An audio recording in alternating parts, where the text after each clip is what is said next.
নমস্কার, আমি রূপমঞ্জুরি, বলুন। তোমাকে কে না চেনে মা? আগের দিন তুমি ধামেশ্বর মন্দিরে যে অপূর্ব গান গেয়েছো, সেই গানের ভিডিও দেখে আমরা মুগ্ধ হয়ে গেছি মা। ও, আপনারা আমার গান শুনেছেন? হ্যাঁ, অনেকেই শুনেছে। তবে ভিডিওতে গান শোনা আর সামনে থেকে বসে গান শোনা, এই দুটোর মধ্যে তো পার্থক্য আছে। তোমার গান শোনার জন্য মা অনেকেই অপেক্ষা করে বসে আছে। আমরা রাধা মাধব মন্দির থেকে এসেছি মা। আমাদের মন্দির প্রায় 550 বছরের পুরনো। আজকে আমাদের এই মন্দিরে একটা বড় গানের অনুষ্ঠান আছে। আমরা চাই তুমি সেই মন্দিরে গান গাও। আজকে যদি তুমি মা আমাদের অনুষ্ঠানে গান গাও, আমরা সবাই খুব খুশি হব। ও মাই গড, ও মাই গড, ও মাই গড। জিজি, শুনছো? আরো একটা গানের অফার এসেছে, শোনো।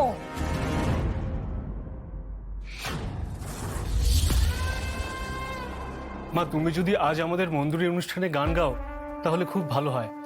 আমাদের মন্দির কমিটির পক্ষ থেকে আমরা 10,000 টাকা সাম্মানিক দিতে পারবো।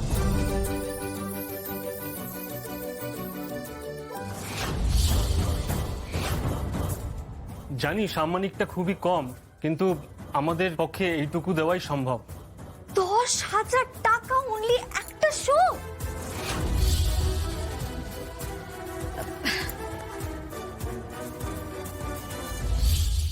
মম, আপনি যে সেদিনকে বললেন আমি নাকি গান গেয়ে এবারে মান সম্মান সবটা ধুলে মিশিয়ে দিয়েছি, সেটা কিন্তু সত্যি কথা নয়। না হলে কেউ কি আর আমাকে একটা শো এর জন্য 10,000 টাকা অফার করতো? আমি নিশ্চয়ই ভালো গান গাইছি, নিশ্চয়ই আমার গান মানুষের মন ছুঁচ্ছে, সেই জন্যই তো ওরা আমাকে এতগুলো টাকা অফার করছে, তাই না? এটা কিন্তু প্রুফ হয়ে গেল যে বৈষ্ণব বাড়ির আমি একজন সফল এবং যোগ্য বৌমা।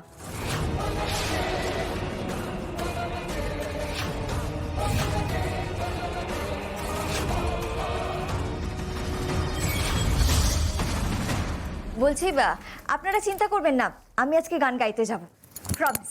হিয়া,